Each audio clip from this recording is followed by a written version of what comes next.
Batok atau tempurung kelapa kerap kali dibuang begitu saja di pasar-pasar tradisional. Tapi untuk sebagian orang, limbah kelapa ini bisa menambah rupiah di pundi-pundi dengan diolah menjadi arang.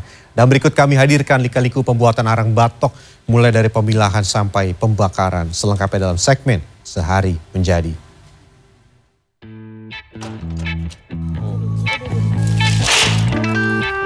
Aduh, main lepat. Coba lagi. Pakai.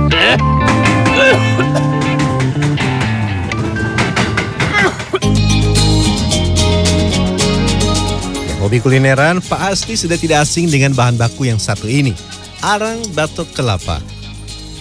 Arang batok biasa digunakan untuk membakar sate, memasak tongseng kambing, atau membakar aneka sajian di rumah makan Padang.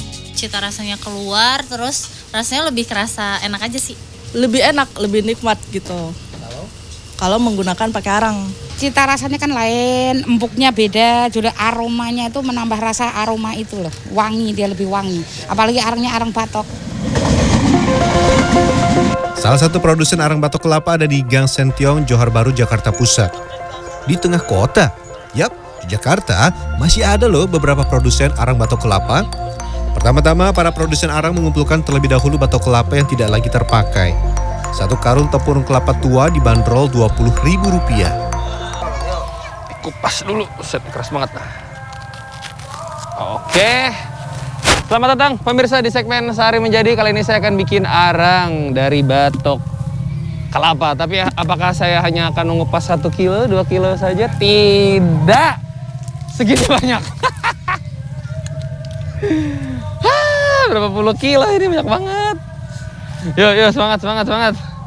Panas pol lagi. Mantap. Tempurung kelapa merupakan limbah sisa kelapa yang telah diambil daging dan airnya untuk mendapatkan santan atau coconut milk.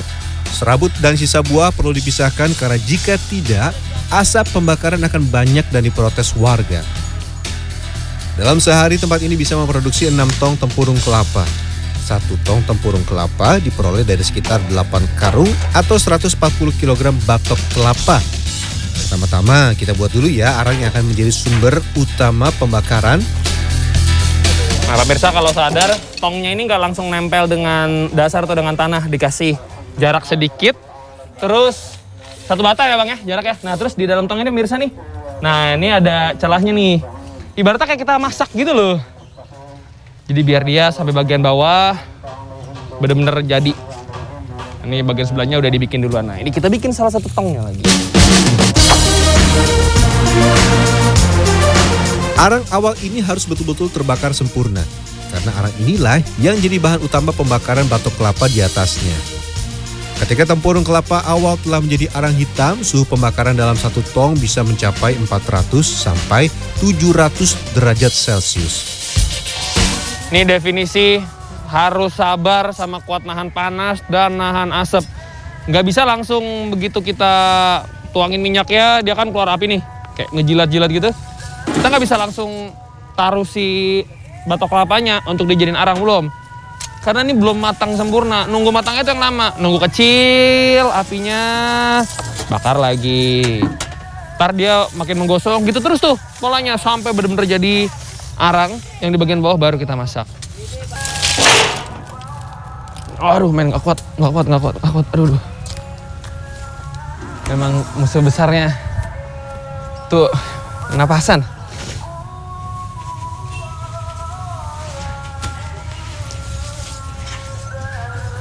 Nah, hindari dulu dari titik asap.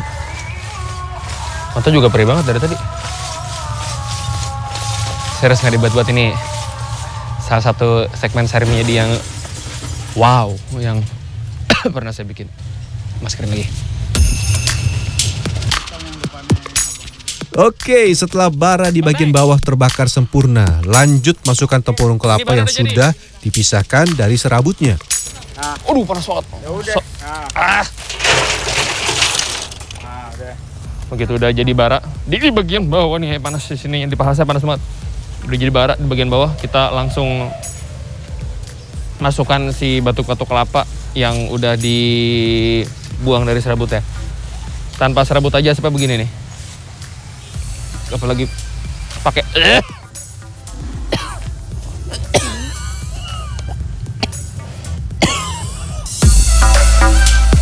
For your info, 1 kg tempurung kelapa kering dapat menyusut sampai 50%. Jadi setengahnya menjadi arang yang siap digunakan, setengahnya lagi hanyalah abu sisa pembakaran. Mari.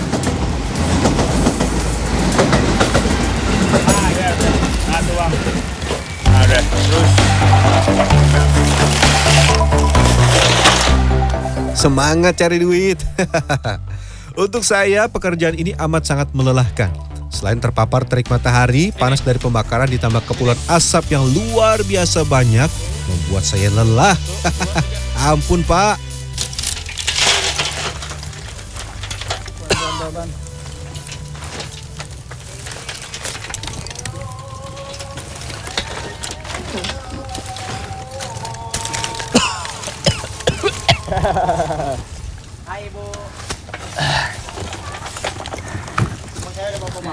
Aman.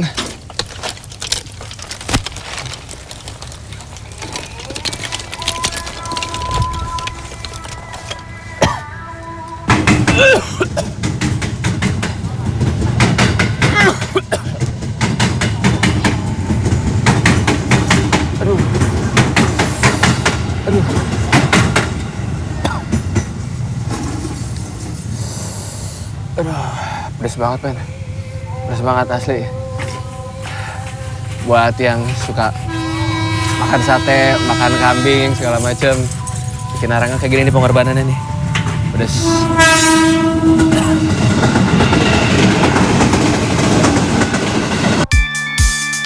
Setelah tempurung kelapa dimasukkan sampai tong penuh, waktunya melanjutkan proses ke bagian terakhir. Tutup dan tunggu semalaman sampai menjadi arang sempurna.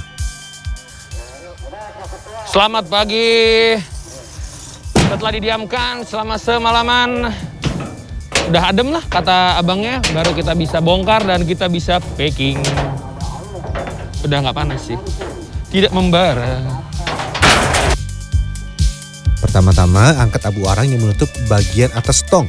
Nah, saya sempat mengira panen arang ini akan mudah, tapi abunya, wah, membuat saya batuk-batuk terus pemirsa.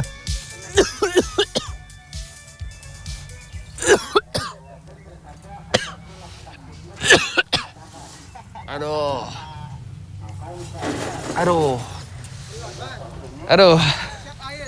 Aman.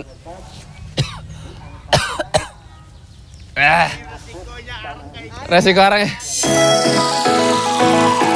Setelah itu tong kita miringkan dan waktunya memisahkan arang siap jual dari abu arang.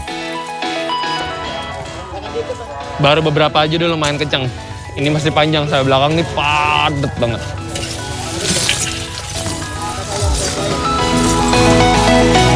Satu tong dapat menghasilkan sampai 15 plastik arang batok kelapa.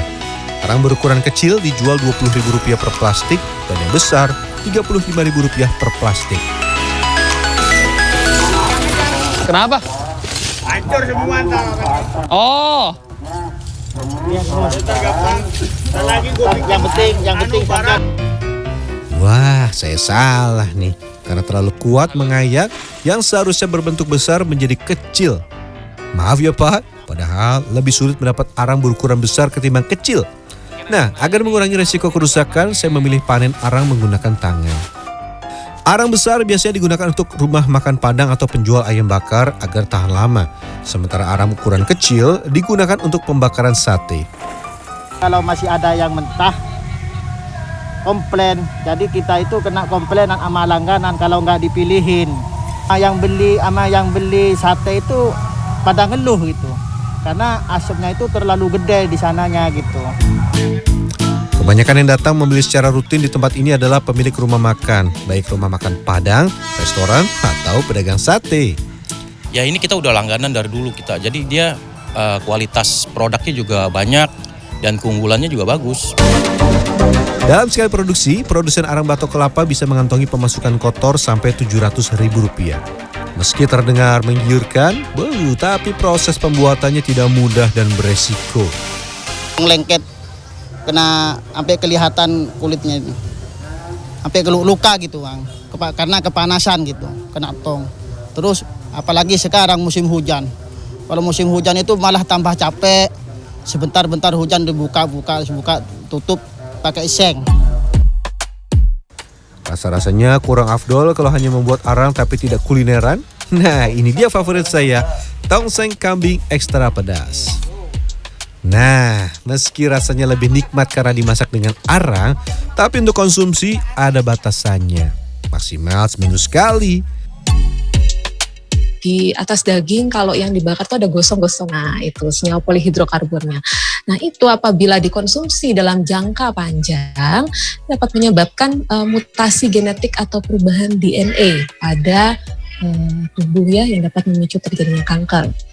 Kanker apa aja sih yang paling sering? Bisa kanker prostat ya.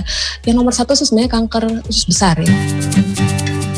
Jadi gimana? Tertarik mau mencoba membuat arang batok kelapa? Atau ingin kulinerannya saja? Apa saja boleh. Tapi kalau mau buat harus kuat menahan panas dan kepulan asap ya. Terima kasih dan sampai jumpa di episode Sehari Menjadi berikutnya. Saya Fernando Dwi Agung Yuldiarto, Jakarta.